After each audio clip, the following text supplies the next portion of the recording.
আল্লাহ আমাদের প্রেরণ করেছেন? একটা উদ্দেশ্য আছে। উদ্দেশ্য ছাড়া কোনো কিছু কেউ করে না। আর যে আল্লাহ আপনাকে আমাকে সৃষ্টি করেছেন, সে আল্লাহর কোনো একটা উদ্দেশ্য আছে। সেই উদ্দেশ্যটা কি? আল্লাহ তাআলার উদ্দেশ্য হলো বান্দা যেন পৃথিবীতে আসার পরে আল্লাহ তাআলার গোলামি করে, আল্লাহ তাআলার ইবাদত বেশি বেশি করে। এখন আল্লাহ তাআলার ইবাদত করার জন্য, আল্লাহর কাছে ইবাদতটা গ্রহণযোগ্য হওয়ার জন্য কিছু শর্ত আছে। শুধু তো ইবাদত করলেই চলবে না, ইবাদত কবুল হওয়ার জন্য কিছু শর্ত আছে, কিছু নিয়ম নীতি আছে। এগুলো মানার পরে আল্লাহ তাআলার কাছে ইবাদত কবুল হবে। ইবাদত কবুল হওয়ার প্রথম নম্বর শর্ত হচ্ছে আল্লাহ তাআলার তাওহীদের পূর্ণ বিশ্বাস থাকা। তাওহীদ বলতে আমরা কি বুঝি? তাওহীদ বলতে আমরা বুঝি এক আল্লাহ সুবহানাহু ওয়া তাআলাকে জবান দ্বারা স্বীকৃতি দেওয়া যে আল্লাহ ছাড়া কোনো মাবুদ নাই, আল্লাহ হচ্ছেন আমাদের একমাত্র স্রষ্টা, আল্লাহর সমকক্ষ পৃথিবীতে আর কেউ নাই, আল্লাহ হচ্ছেন খালেক, এছাড়া যা কিছু আছে সব হচ্ছেন মাখলুক। এই বলে স্বীকৃতি দেওয়া, এটার নাম হচ্ছে তাওহীদ। ইবাদত কবুল হওয়ার দ্বিতীয় নম্বর শর্ত হচ্ছে রিসালাতের প্রতি বিশ্বাস স্থাপন করা। রিসালাত কাকে বলে? রিসালাত বলতে আল্লাহ তাআলা এই পৃথিবীর জমিনে অসংখ্য জাতি প্রেরণ করেছেন। অসংখ্য জাতিকে পথ দেখানোর জন্য আল্লাহ তাআলা যুগে যুগে অসংখ্য নবী রাসূলদেরকে আল্লাহ তাআলা দুনিয়াতে পাঠিয়েছেন। 1,72,24,000 নবী রাসূল আল্লাহ তাআলা পৃথিবীতে প্রেরণ করেছেন। ওই নবী রাসূলদের প্রতি পূর্ণ বিশ্বাস রাখার নাম হচ্ছে রিসালাত। এই রিসালাতের প্রতি সম্পূর্ণ বিশ্বাস রাখা, কিছু মানলাম কিছু ছাড়লাম এরকম না। যেটা বলবে নবীরা সেটাকে মেনে নিয়ে মনে মনে বিশ্বাস করার নাম হচ্ছে রিসালাতকে স্বীকৃতি দেওয়া। তাওহীদ গেল, রিসালাত গেল। এবার দ্বিতীয় নম্বর ইবাদত কবুল হওয়ার জন্য তৃতীয় নম্বর শর্ত হচ্ছে নবীরা যে শর্তগুলো দিয়েছেন, এই শর্তগুলোর মধ্যে উম্মতে মুহাম্মদের ইবাদত কবুল হওয়ার জন্য তৃতীয় নম্বর শর্ত হচ্ছে রাসূল আকরাম সাল্লাল্লাহু আলাইহি ওয়াসাল্লামের সাহাবায়ে কেরামদের প্রতি বিশ্বাস রাখা, আহলে বায়াতকে ঈমানের অংশ হিসেবে মেনে নেওয়া।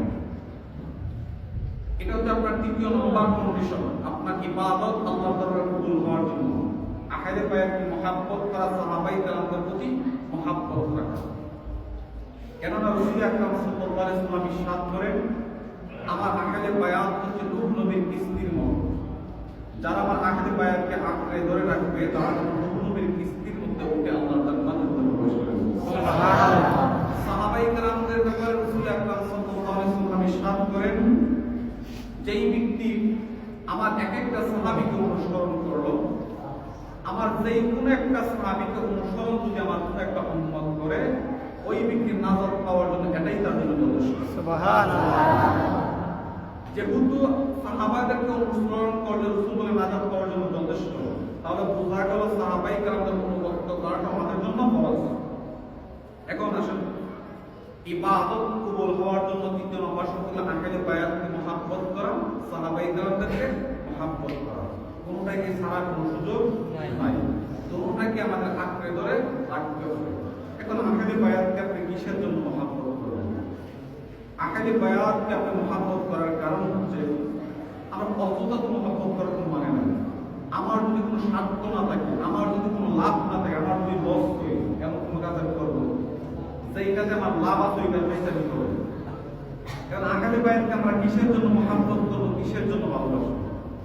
আহলে বায়াতকে আমি ভালোবাসবো এই জন্য নিজের নাম বাঁচানোর জন্য। তাদেরকে ভালোবাসার উদ্দেশ্য এই না যে তাদেরকে আমরা ভালোবাসলে তারা মুক্তি পাবে, বরং আমাদের লাভের জন্য আমরা আহলে বায়াতকে মহব্বত করতে হবে। কেন? রাসূল আকরাম সাল্লাল্লাহু আলাইহি ওয়াসাল্লাম ইরশাদ করেন, কাল কঠিন হাসরের ময়দানে অগণিত উম্মতকে আহলে বায়াতের সুপারিশ করে আল্লাহর জাহান্নাম থেকে মুক্তি দিয়ে আল্লাহর জান্নাত পৌঁছিয়ে দেন। সুবহানাল্লাহ। ইমামে হুসাইন কারবালার জমিনে শাহাদাত বরণ করেছেন, শিশু যাইনাল আবেদিন শিশু আব্দুল শাহাদাত বরণ করেছেন, ইমাম আসগর শাহাদাত বরণ করেছেন, ইমাম কাসিম শাহাদাত বরণ করেছেন। ইরশাদ হচ্ছে প্রত্যেকটা রক্তের ফুটার বিনিময়ে রব্বে করিমের আদালত থেকে রাসূল আকরাম সাল্লাল্লাহু আলাইহি ওয়াসাল্লাম অগণিত উম্মতকে মুক্তি করে আল্লাহর জান্নাতে পৌঁছিয়ে দিবেন। সুবহানাল্লাহ। এইজন্য আহলে বায়াতকে আপনার আমার মহব্বত করতে হবে, ভালোবাসতে হবে কার লাভের জন্য? আমাদের আমাদের জন্য নাকি তাদের জন্য? আপনি যত মহাব্বত করবেন আপনার নিজের ফায়দা তত হবে। আপনি যত দুশ্মনী করবেন আপনি তত বিপদে পড়ে যাবেন।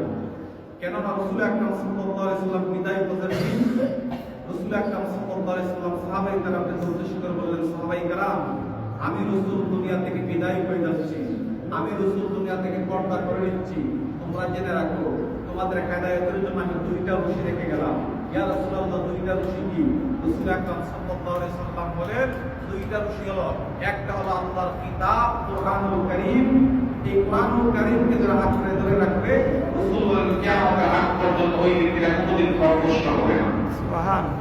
রাসূল বলেন দ্বিতীয় নাম্বারটা হচ্ছে যেই ব্যক্তি আমার আখের বায়াতকে মহব্বত করবে, আমার আখের বায়াতকে আঁকড়ে ধরে রাখবে, কিয়ামতের আগে কোনোদিন আল্লাহ তাআলা তাকে কষ্ট করবে না। এখন আখের বায়াতের ব্যাপারে আপনি কি চিন্তা করবেন একটু দেখেন। রাসূল আকরাম সাল্লাল্লাহু আলাইহি ওয়াসাল্লামের আখের বায়াতের ব্যাপারে রাসূল আকরাম সাল্লাল্লাহু আলাইহি ওয়াসাল্লাম নাসাঈর হাদিসে ইরশাদ করেন, যেই ব্যক্তি আমার আখের বায়াতকে মহব্বত করলো সে যেন আমি রাসূলকে স্বয়ং মহব্বত করব। রাসূল বলেন, যেই ব্যক্তি আমার আখের বায়াতের সাথে দুশমনি করলো সে যেন আমি রাসূলের সাথে দুশমনি করব। আখের বায়াতকে যদি কেউ মহব্বত করে স্বয়ং রাসূলকে মহব্বত করা, আবার কেউ যদি আখের বায়াতের সাথে শত্রুতা করে দুশমনি করে তো স্বয়ং রাসূলের সাথে দুশমনি করা হবে। যদি আপনি নিজেকে ঈমানদার দাবি করতে হয়, আপনাকে যদি নিজেকে মুমিন বলে স্বীকৃতি দিতে হয়, আপনার প্রধান কাজ হচ্ছে আখের বায়াতকে আপনার জানের চেয়ে প্রাণের চেয়ে বেশি মহাব্বত করা। এবার দেখেন আখের বায়াত কারা? আমরা চিনি পাকে পাঞ্জাব, আমরা প্রত্যেককে চিনি। চিনার মধ্যে এক এক করে এক একটা কোয়ালিটি রয়েছে।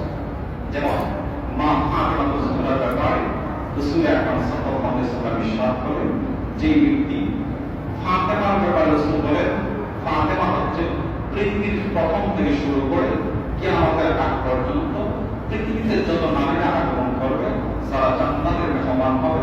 প্রত্যেক জান্নাতি রমণীকে, প্রত্যেক জান্নাতি নারীদের সরদার হবে আমার ফাতেমা রাদিয়াল্লাহু। সুবহানাল্লাহ। ইমাম হাসান, ইমাম হুসাইনের ব্যাপারে রাসূল আকরাম সাল্লাল্লাহু আলাইহি ওয়াসাল্লাম ইরশাদ করেন, জান্নাতের মধ্যে যত যুবকরা প্রবেশ করবে প্রত্যেক যুবকদের সরদার হবে আমার দুই নাম ইমাম হাসান, ইমাম হুসাইন রাদিয়াল্লাহু তাআলা।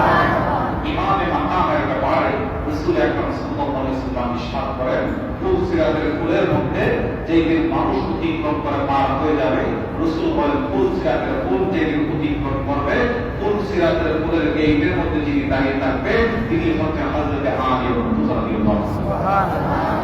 উনি কোন আলী? যে আলী রাদিয়াল্লাহু তাআলা জন্মটা থেকে খানায় কাবার ভিতরে। সুবহানাল্লাহ। পৃথিবীতে মাত্র দুইটা মানুষ খানায় কাবার ভিতরে জন্মগ্রহণ করেছেন। এর মধ্যে একজন হচ্ছেন আম্মা খাদিজাতুল কুবরার ভাতিজা, ওনার মায়ের ঘরের সন্তান খানায় কাবার ভিতরে জন্মগ্রহণ করেছেন। আরেকজন হচ্ছেন পাকে পাঞ্জাবের অংশ হযরত আলী রাদিয়াল্লাহু তাআলা খানায় কাবার ভিতরে জন্মগ্রহণ করেছেন। উনি কি কোনো সাধারণ মানুষ? হযরত আলী রাদিয়াল্লাহু তাআলা মায়ের নাম হচ্ছে হযরত ফাতেমা। ফাতেমা। আর হযরত আলী রাদিয়াল্লাহু তাআলা বিবির নাম ফাতেমা। একজন তে ফাতেমা বিনতে আসফার, একজন তে ফাতেমা বিনতে কদরা, একটা মা ফাতেমা। ফাতেমা যখন গর্ভবতী হয়ে গেলেন, গর্ভবতী হওয়ার পরে দেখবেন আমাদের মা অনেক ধরনের মানত করে, মনের মধ্যে অনেক ধরনের আশা রাখে। অনেক সময় অনেকে মানত করে আমার একটা সন্তান যদি সুই সালাতে দিতে আসে, আমি অমুক মাজার মধ্যে মুক্তা দেবো, মসজিদের মধ্যে মুক্তা দেবো, আমি এরকম নিয়োগ করে না। ফাতেমা যখন গর্ভবতী হয়ে গেলেন, সন্তান প্রসবের সময় তার কাছে আসলে উনি আল্লাহর খানায় কাবার পাশে দাঁড়াইলেন, দাঁড়িয়ে আল্লাহকে ডাক দিলেন, খানায় কাবার মালিক, তুমি তো সমস্ত পৃথিবীর বাদশাহী তোমার হাতের মধ্যে, আল্লাহর পেটের মধ্যে একটা সন্তান, আমি তোমার খানায় কাবার জিয়ারতের জন্য আসলাম। আল্লাহ এই জিয়ারতটাকে উৎসাহ করে আমার পেটের সন্তানটাকে তুমি সুখী সালামতে তুমি এতে আসার মতো ব্যবস্থা করবে। ফাতেমা রাদিয়াল্লাহু তাআলা চিন্তা ভাবনা করে খানায় কাবা থেকে তাওয়াফ শুরু করলেন। খানায় কাবাকে যখন তাওয়াফ শুরু করলেন, আমরা জানি খানায় কাবাকে 7 বার তাওয়াফ করতে হবে, যেটাকে বলা হয় 7 চক্কর করতে হবে। তিনটা চক্কর যখন দিলে আল্লাহ তাআলার বিধানগুলো বুঝাবো তাই তোমার প্রসব বেদনা এখানে শুরু হয়েছে। খানায় কাবার মধ্যে যখন তাওয়াফ করতে গেলে অসংখ্য মানুষ খানায় কাবাকে তাওয়াফ করে।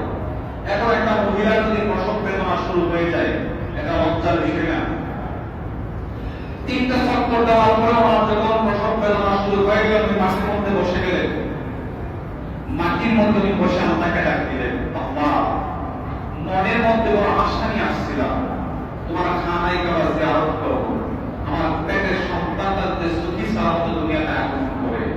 আল্লাহ 7 চক্কর দেওয়ার আগে 3টা চক্কর দেওয়ার পরে আমার প্রসব বেদনা শুরু হয়ে গেল। আল্লাহ এত মানুষের সামনে আমি যদি আমার সন্তানটা প্রসব করি, হাজার হাজার মানুষ আমার লজ্জাস্থান দেখতে পাবে, আমার ইজ্জতটা খরচ হয়ে যাবে। এটা আমার দাবি, তুমি আমার ইজ্জতটাকে হেফাজত করে নাও। ফাতেমা খানায় কাবার চত্বরের মধ্যে বসে আল্লাহ তাআলাকে ডাক দিয়ে বলে, আয় রব্বে কারীম, মনের মধ্যে বড় আশা নিয়ে, মনের মধ্যে বড় সুখ শান্তির আশা নিয়ে আপনার দরবারে আগমন করেছিলাম। সন্তানরা যেন সুখী সালামতের পৃথিবীতে আগমন করে আমি তোমার খানায় কাবার জিয়ারত করার জন্য আসলাম। মনের আশা নিয়ে খানায় কাবার জিয়ারত শুরু করে দিলাম। 7 চক্করের মধ্যে 3 চক্কর দেওয়ার পরে আমার প্রসব বেদনা শুরু হয়ে গেল। আল্লাহ এখন আমি যদি খানায় কাবার চত্বরের মধ্যে যদি সন্তান প্রসব করি, হাজার হাজার মানুষ আমার লজ্জাস্থান দেখতে পাবে, হাজার হাজার মানুষ আমার ইজ্জত থেকে ফেলবে, আমার মা ইজ্জত থাকবে না। ওখানেই কাবার বাজে তুমি আমার ইজ্জতের হেফাজত হয়ে যাও। এই বলে ফাতেমা কান্না শুরু করে দিল। আল্লাহ তাআলা ডাক দিয়ে বলে, জিবরাইল, ও জিবরাইল, তাড়াতাড়ি করে খানায় কাবার পাশে যাও। জিবরাইল আমিন ডাক দিয়ে বলল, কিসের জন্য? আল্লাহ তাআলা ডাক দিয়ে বলে, জিবরাইল তুমি কি দেখো না ফাতেমা বসে বসে কান্না করে আমার ফাতেমার প্রসব বেদনার সময় হয়ে গেছে। আমার ফাতেমাকে তার ইজ্জত হেফাজত করার জন্য খানায় কাবার দরজাটা খুলে দাও। আমার ফাতেমা খানায় কাবার ভিতরে তার সন্তান প্রসব করবে। জিবরাইল আমিন মুহূর্তের মধ্যে সিদরাতুল মুনতাহা থেকে আগমন করলেন। জিবরাইল এসে খানায় কাবার দরজাটা খুলে দিলেন। ফাতেমাকে ডাকতে বলল, ও ফাতেমা, আর চিন্তা করিও না, চিন্তার কোনো কারণ নাই। তোমার ইজ্জত হেফাজতের দায়িত্ব স্বয়ং আল্লাহ তার পুত্রকে হাতের মধ্যে নিয়ে নিয়েছে। ফাতেমাকে জিবরাইল আমিন ডাকতে বলেন, হে ফাতেমা, তোমার ইজ্জত হেফাজতের দায়িত্ব স্বয়ং আল্লাহ তাআলা নিয়ে নিয়েছেন। খানায় কাবার দরজাটা তোমার জন্য খুলে দেওয়া হয়েছে। ও ফাতেমা, তুমি খানায় কাবার ভিতরে প্রবেশ করো। হযরত ফাতেমা খানায় কাবার ভিতরে যখন প্রবেশ করলেন, জিবরাইল আমিন আবার মুহূর্তের মধ্যে খানায় কাবার দরজাটাকে লাগিয়ে দিলেন। ভিতরে অন্ধকার হয়ে গেল। ফাতেমা বলে, আমার সন্তান প্রসব হবে, আমার সন্তান প্রসব হবে। এইখানে ডাক্তারের ব্যবস্থা নাই, নার্সের ব্যবস্থা নাই, কোন মানুষের কোন ব্যবস্থা নাই। আমি চিন্তার মধ্যে পড়ে গেলাম, আমার সন্তানটা কেমন করে পৃথিবীতে আগমন করবে, আমার সন্তানটাকে কে রিসিভ করবে, কে তার মাথাটাকে বর্ধন করবে, কে আমার সন্তানটাকে কোলের মধ্যে নিবে। চিন্তায় পড়ে গেলাম। আমি এই মুহূর্তের মধ্যে আমার পেট থেকে একটা নুরানি সন্তান পৃথিবীতে আগমন করেছে, যার চেহারার আলোতে অন্ধকার খানায় কাবাটা আলোতে আলোকিত হয়ে গেছে। ফাতেমা বলেন, আমার ছেলেটা এত সুন্দর, তার চেহারার আলোতে অন্ধকার খানায় কাবাটা আলোতে আলোকিত হয়ে গেল। আমি যখন সন্তানটাকে কোলের মধ্যে নিলাম, নেওয়ার পরে দেখি আল্লাহ সুবহানাহু ওয়া তাআলা কুদরতি বলে আমার সন্তানের প্রাণটাকে বর্তন করে দিয়েছেন। আমরা সন্তানকে কি করব লাগে? তাই ওইটা টাইমটা একটা দিয়া কত কিছু করব লাগে। ফাতেমা বলে, জগতের মানুষ আমার সন্তানটা যখন পৃথিবীতে আগমন করেছে, আমি দেখি তার হক আমার সন্তানের প্রাণটাকে বর্তন করা। কিন্তু অবাক বিষয় কি জানো, পৃথিবীর সন্তানগুলো যখন দুনিয়াতে আগমন করে, আগমন করার পরে বাচ্চাগুলো অবাক করে কান্না করে, হাত পাগুলো নাড়াচাড়া করে, বাচ্চা চোখ মেরে তাকায়। কিন্তু আমার সন্তানটা যখন দুনিয়াতে আগমন করলো, আগমন করার পরে আমার সন্তান ওয়া ওয়া করে কান্না করে না,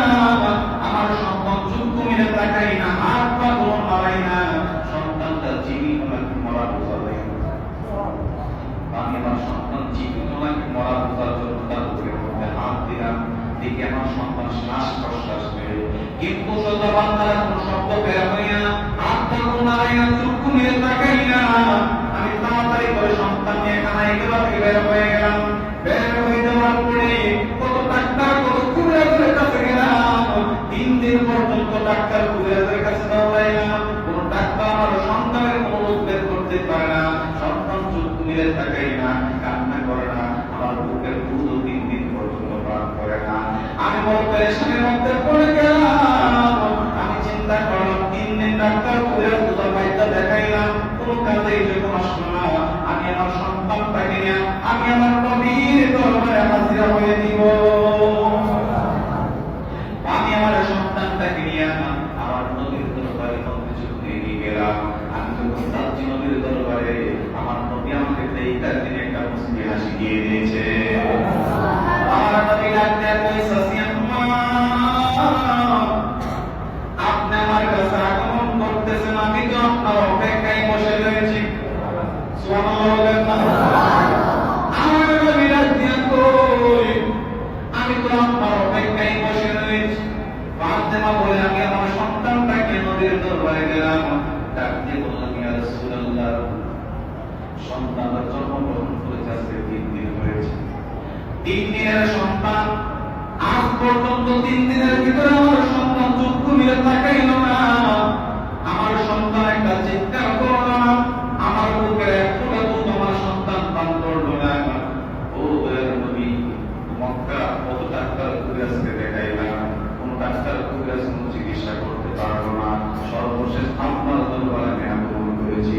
আমার নবী ডাকতে কই, সন্তানটাকে আমার কোলের মধ্যে দেন। ফাতেমা সন্তানটাকে আল্লাহর নবীর কোল মুবারকের মধ্যে যখন দিলেন, আল্লাহর নবী কামনেওয়ালা রহমতের কন্যা হায়াতুন নবী, জিন্দা নবী, সন্তানটাকে কোলের মধ্যে নিয়ে আল্লাহর নবী একটা মুহূর্ত দেরি করলেন না, সন্তানটাকে কোলের মধ্যে নিয়ে আল্লাহর নবী তার জিহ্বা মুবারকটা ওই সন্তানের মুখের ভিতরে ঢুকাইয়া দিয়েছে। আল্লাহর নবী তার জিহ্বা মুবারকটা ওই সন্তানের মুখের ভিতরে ঢুকাইয়া দিয়েছে।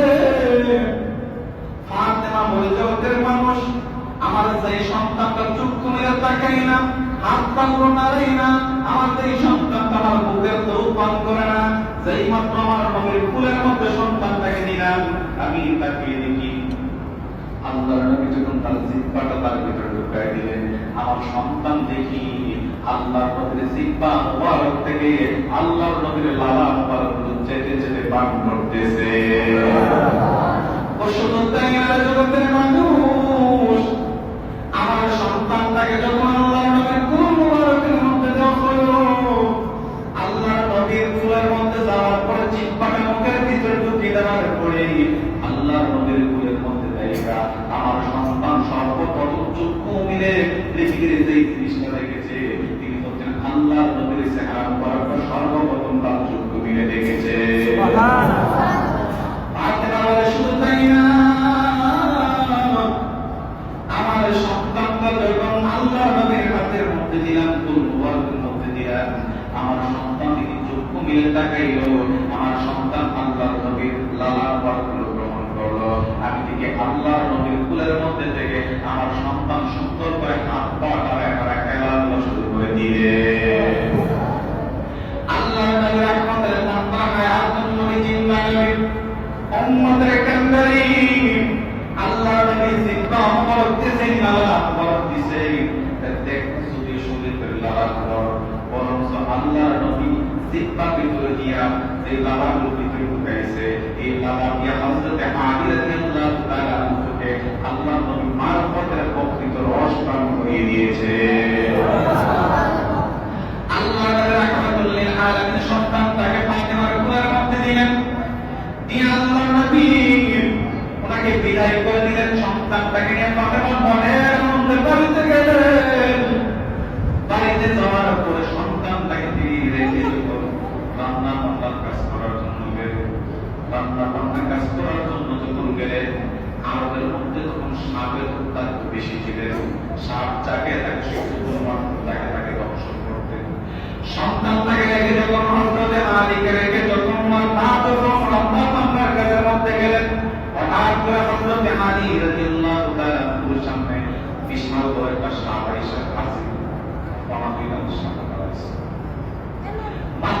দিনের বাচ্চার সামনে সাপ আইসা মাঝে হযরত ফাতেমা তাকিয়ে দেখে সন্তানকে দংশন করার জন্য সাপ তার পা তুলে যখন তাকিয়ে রয়েছে, ফাতেমা টেনশনের মধ্যে পড়ে গেল, এত বড় সাপের মধ্যে থেকে আমি আমার সন্তানকে কেমন করে রক্ষা করব। হযরত ফাতেমা যখন টেনশনের মধ্যে পড়ে গেল, সাপ যখন ধ্বংস করার জন্য আসলো, 3 দিনের বাচ্চা হযরত আলী ওই সাপকে দাঁতা মেরে তার মুখের মধ্যে ধরে দিলে। সাপকে এমনভাবে ধরলেন 3 দিনের বাচ্চা, সাপকে যখন মুষ্টিবদ্ধ করে ধরে নিলেন, হযরত আলীর এক মুষ্টির ভিতরে পড়ে বিশাল বড় সাপ মুহূর্তের মধ্যে দুনিয়া থেকে বিদায়। নবীর দরবারে হাজির হয়ে ইয়া রাসূলুল্লাহ, 3 দিনের বাচ্চা এত বড় সাপকে মুষ্টিবদ্ধ করে ধরলেন, আর এমন মুষ্টি দিয়ে ধরলেন যে মুষ্টির কারণে সাপটা দুনিয়া থেকে বিদায় হয়ে গেলেন। আল্লাহর নবী তার নামকরণ করে দিলেন হাইদা। এই জন্য আমরা অনেক স্লোগান দিয়ে সম্পর্কে নারে হাইদা। এই সন্তানটা যখন বড় হইতে লাগলেন, আল্লাহর নবীর হাতের মধ্যে হাত দিয়ে সন্তানটা ইসলাম ধর্ম গ্রহণ করলেন। আল্লাহর নবী রাহমাতুল লিল আলামিন উনি মক্কা বিজয়ের দিন যখন মদিনা থেকে মক্কাতে আগমন করলেন, আগমন করার পরে আল্লাহর নবী মক্কাকে বিজয় লাভ করলেন। খানায়ে কাবার ভিতরে প্রায় 360 টা মূর্তি ছিলেন। 360 টা মূর্তিকে ব্যাংকে ব্যাংকে খানায়ে কাবার ভিতর থেকে বের করে দেওয়া হলো। যেই মূর্তিটা সবথেকে বড় ছিলেন, ওই মূর্তির মাথাটা ছিল খানায়ে কাবার ছাদের মধ্যে, দেওয়ালের মধ্যে লটকান। সাহাবায়ে কেউ রাখতে পারছে না এটাকে দেখে গেলার জন্য। আল্লাহ রাহমাতুল লিল আলামিনের দরবারে সাহাবায়ে ইয়া রাসূলুল্লাহ, ও দয়ার নবী, মায়ের নবী, সব মূর্তিগুলো আমরা পরিষ্কার করে দিলাম, কিন্তু খানায়ে কাবার ছাদের মধ্যে বড় মূর্তির মাথাটা আটকা, ওই মূর্তিটাকে আমরা কোনোভাবে উঠাইতে পারতেছি না। আল্লাহ নবী রাহমাতুল লিল আলামিন খানায়ে কাবার ভিতরে প্রবেশ করলেন। আল্লাহ নবী রাহমাতুল লিল আলামিন ওই মূর্তির মাথার দিকে তাকাইলেন, তাকায় আল্লাহ নবী হযরত আলীকে ডাক দিলেন। আল্লাহ নবী ডাক দিলেন, আলী রে, ওই যে মূর্তির মাথাটা দেখা যায়, মূর্তির মাথাটাকে বাঁধতে হবে। ইয়া রাসূলুল্লাহ, কেমন করে বাঁধবো? আল্লাহর নবী বলে, আমি রাসূল বসে যাচ্ছি, তুমি আমার কাঁধের মধ্যে উইটা ওই মূর্তির মাথাটাকে ভেঙে দাও। এবার হযরত আলী রাদিয়াল্লাহু তাআলা আনহু ডাক দিলেন, ইয়া রাসূলুল্লাহ, ও দয়ার নবী, মায়ার নবী, আপনি বসে যাবেন, আপনার কাঁধের মধ্যে ওঠার মতো দুঃসাহস আমার নাই। ইয়া রাসূলুল্লাহ, আমি বসে যে আপনি আমার কাঁধের মধ্যে উঠে ওই মূর্তির মাথাটাকে আপনি ভেঙে দেন। আল্লাহর নবী ডাকতে বলেন, আলী রে, আমি নবুয়তের ভার বহন করার মতো সৃষ্টির জগতের মধ্যে কোন মানুষকে আল্লাহ সৃষ্টি করে নাই। আরে আলী, আজকে তুমি আমার কাঁধের মধ্যে ওঠার জন্য বই করছো। এ আলী, জেনে রাখো, শুনে রাখো, যখন পৃথিবীতে তুমি আগে আগমন করো নাই, যখন রূহানি জগতের মধ্যে ছিলাম, তুমি আলী কিন্তু আমি নবীর মাথা মুবারকের মধ্যে বসা ছিলাম। আল্লাহ নবী ডাকতে বলেন, আলী, আমি যদি তোমার কাঁধের মধ্যে উঠি, তুমি কোনদিন তা বহন করতে পারবা না আলী, বরং আমি বসে যাই, তুমি আমার কাঁধের মধ্যে উঠো। আল্লাহর নবী যখন বসে গেলেন, হযরত আলী আল্লাহর নবীর কাঁধ মুবারকের মধ্যে উঠলেন। আল্লাহর নবী সোজা হয়ে দাঁড়াইলেন। আল্লাহর নবী ডাকতে বলেন, আলী রে, ওই মূর্তির মাথাকে নাক পাইছো? আলী বলে, ইয়া রাসূলুল্লাহ, মূর্তির মাথাটা তো নাক পাইছি। আল্লাহর নবী ডাকতে বলে, আলী রে, ও আলী, মূর্তির মাথাটা বাঁধছো? আলী বলে, ইয়া রাসূলুল্লাহ, মূর্তির মাথাটা বাঁধছি। আল্লাহর নবী বলে, আলী রে, শুধু মূর্তির মাথাটা নাক পাইছো নাকি আরো কিছু পাইছো? হযরত আলী ডাকতে বলে, ইয়া রাসূলুল্লাহ, শুধু মূর্তির মাথাটাকে নাক পাই না, আমি আপনার কাঁধের মধ্যে দাঁড়ানোর পরে আমি যখন আমার হাতটাকে বাড়িয়ে দিলাম, আমার কাছে মনে হচ্ছে আপনি যদি বলেন আকাশের মধ্যে যত তারকা রয়েছে, প্রত্যেকটা তারকা আমি আমার হাত দ্বারা ধরে ধরে আপনার নবীর হাতের মধ্যে তুলে দিতে পারবো। ওই যে আমার নবী আলীর জন্মের সময় তার জিহ্বা মুবারকটা তার মুখের ভিতরে ঢুকে যে রস খাওয়াইছিলেন, এইটাই ছিল সেই রস, যে রসের কারণে আল্লাহর নবীর কাঁধের মধ্যে দাঁড়ায় কোলে করে আপনার নবীর হাতের মধ্যে দিয়ে দিতে পারবো। আল্লাহুম্মা সাল্লি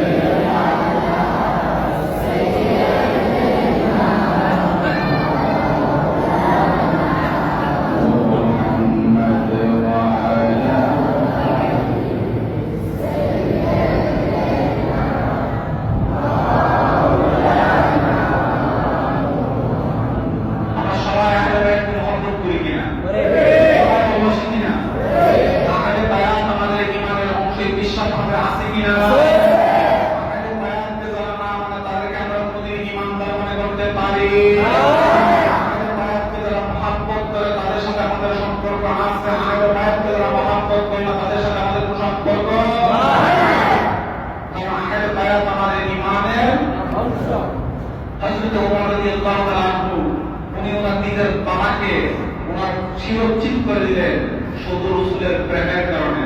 আমরা আহলে বায়াতকে যেমন মহব্বত করি, রাসূল আকরাম সাল্লাল্লাহু আলাইহি ওয়াসাল্লামকে আমাদের জানের চেয়ে প্রাণের চেয়ে বেশি মহব্বত এখন সন্দেহ আছে।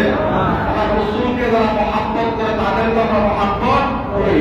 রাসূল বলেন যেই ব্যক্তির সাথে তার সাথে মহব্বত থাকবে হাসরের ময়দানে তার সাথে আল্লাহ তাআলা তার হাসর মাসরের ব্যবস্থা করে দিবেন।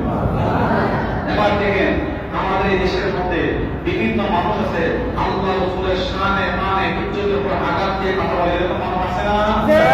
আবার তাদের প্রতিরোধ করার জন্য এই আল্লাহ রাসূলকে শাস্তি দেওয়ার জন্য আল্লাহ পাক এই দিকে বহুত আশিক রাসূলকে আল্লাহ তাআলা পয়দা করে দিয়েছেন। যেমন দেখেন আমাদের দেশে তো পিয়াজের অভাব নাই। চাঁদপুরের কোন এক মসজিদের মধ্যে এক ইমাম আমার মসজিদের মিম্বরের মধ্যে বসে আল্লাহ রাসূলের শান মানে কটূক্ত করতে যেয়ে বলছেন, আল্লাহ রাসূলের কাছে তোমরা কি চাইবা? আল্লাহ রাসূল তোমাদেরকে কি দিতে পারবে? আল্লাহ রাসূল তোমাদেরকে দেওয়ার অধিকার নাই। আল্লাহ রাসূল হচ্ছে পিয়ন। আউযু বিল্লাহ, আউযু বিল্লাহ। আল্লাহ রাসূল নাকি পিয়ন। যেই ব্যক্তি আল্লাহ রাসূলকে পিয়ন বলতে পারে তার কি মান থাকতে পারে? আমার দেখেন বলতেছেন আল্লাহ রাসূল ছিলেন পিয়ন, আল্লাহ রাসূলের কাছে চাওয়ার কোনো কিছু নাই। বরং রাসূল আকরাম সাল্লাল্লাহু আলাইহি ওয়াসাল্লাম বলেন আল্লাহ হচ্ছে সব কিছুর মালিক আর সব কিছুর বন্টনকারী হচ্ছে আমি রাসূল সাল্লাল্লাহু আলাইহি ওয়াসাল্লাম। সুবহানাল্লাহ। তার রাসূল বলে সব কিছুর বন্টনকারী আমি, আমার কাছে যাও। কিন্তু যে ঈমান করে আল্লাহ রাসূল পিয়নের কাছে কোনো কিছু চাওয়ার নাই, সে কি কোনোদিন মুসলমান হতে পারে? দেখেন আল্লাহ তাআলার খেলা লীলা বুঝা বড় তাই। পিয়ন কাকে বলে? পিয়নের কাজ হচ্ছে আপনার কোন স্থিতি যদি কোন জায়গায় প্রেরণ করেন, পিয়নের কাজ হলো স্থিতির ভিতরে কি আছে এটা দেখা তার দায়িত্ব না। স্থিতিটা যার কাছে প্রেরণ করেছে তার কাছে পৌঁছে দেওয়া হচ্ছে পিয়নের কাজ। আজ পর্যন্ত দেখছেন কোন পিয়ন সিটি বুঝলা বিদেতে পড়ে যাচ্ছে? যেই রকম ভাবে স্থিতিটা দেওয়া হয় এই রকম ভাবে হুবহু এটা কোন জায়গা পড়েছে, শুধু মালিকের কাছে হস্তান্তর করে দেখার অধিকার তার নাই। আল্লাহ রাসূলকে পিয়ন বলবো তার এতটুকু বিবেকের মধ্যে বাদ নয় যে রাসূল আকরাম সাল্লাল্লাহু আলাইহি ওয়াসাল্লামকে আমি কেমন করে পিয়ন করি। আল্লাহ তাআলা ইলহাম করেছেন, ওই ইলহাম রাসূল করেছেন, বুঝে বলে রাখছেন, নইলে বলে আল্লাহ এটা আমার উম্মতের জন্য কষ্টকর, এটা রাখা সম্ভব না। আল্লাহ রাসূল আপনার উম্মতের জন্য যদি এটা কষ্টকর হয়ে যায় এটা আমাকে আপনি ফেরত দিয়ে দেন, আপনার মন ইচ্ছা মতো আপনি শরীয়তের হুকুম দিয়ে দেন। সুবহানাল্লাহ। পিয়নের কাজ তো করে দেখা নয়, পিয়নের কাজ পরিবর্তন করা নয়। পিয়নের কাজ এই নয় যে তাকে পরিবর্তন করে দেবে। পিয়নের কাজ হলো যা আসলো হুকুম ফেরত দিয়ে দেওয়া, হুকুম তার কাছে পৌঁছে দেওয়া। আমার রাসূল এমন এক নবী, এমন এক পয়গম্বর যার কাছে আল্লাহ ওহী এসেছেন, ইলহাম এসেছেন, রাসূল পড়লেন, বুঝলেন, ইনশাআল্লাহ রাখছেন, বলে ফেরত দিয়ে দিয়েছেন। ওই রাসূলকে কেউ যদি পিয়নের সাথে তুলনা করে তার কি মান থাকতে পারে?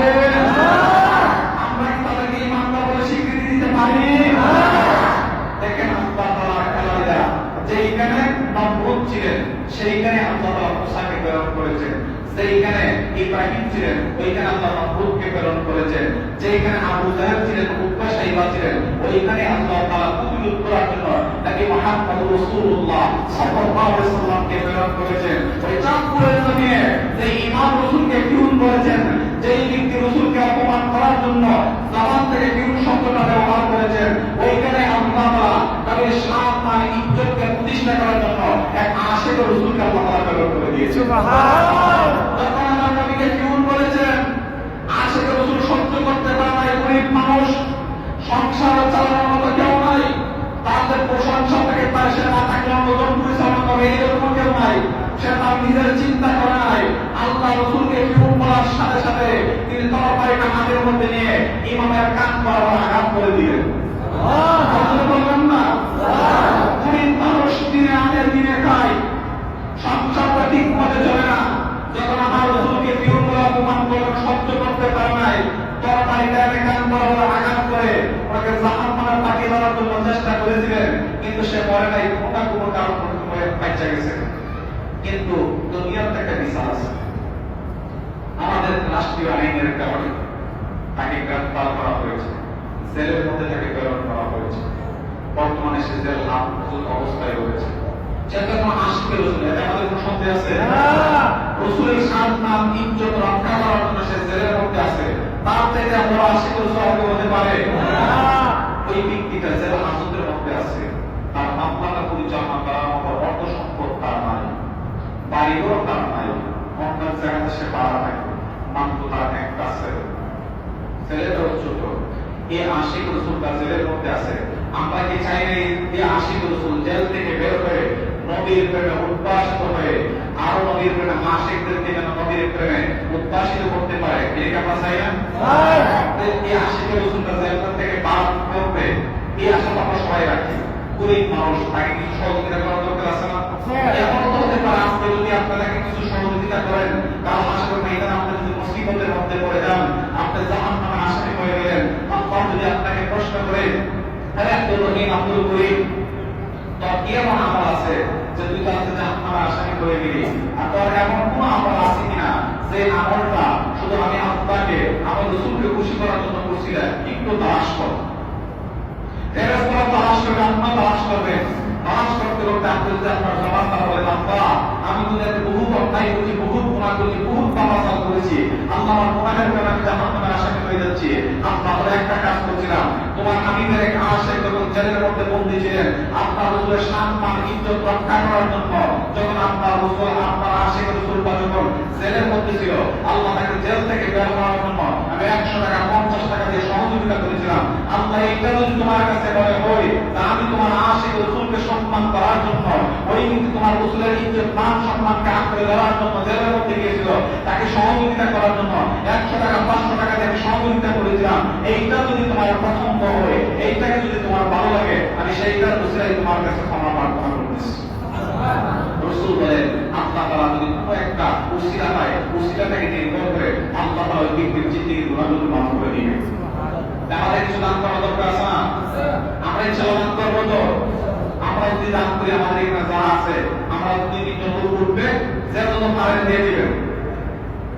আমাদের টাকা আমাদের কাছে দিয়ে দেওয়ার পরে আমাদের কাছে আমাদের নাম্বার আছে, আমাদের আহলে সুন্নাত ওয়াল জামাতের পক্ষ থেকে টাকাটা আমাদের কাছে সরাসরি পৌঁছে দেওয়া হবে। আমরা 2-3 জন লোক আমরা একটু উঠবো, ওইটা আমরা হাতে টাকাগুলো নিয়ে নিব, যারা এখন না করেন আমরা পরে আমাদের কমিটির কাছে দিয়ে দিবেন। আমরা 2-3 জন লোক উঠে যাই। তারপরে অনেকে তো সাথে টাকা আনেন নাই, যারা দিতে ইচ্ছুক আপনারা আপনাদের নামগুলো বলে দিবেন, এরপর টাকাগুলো এখন তো আমরা তুলে নিচ্ছি।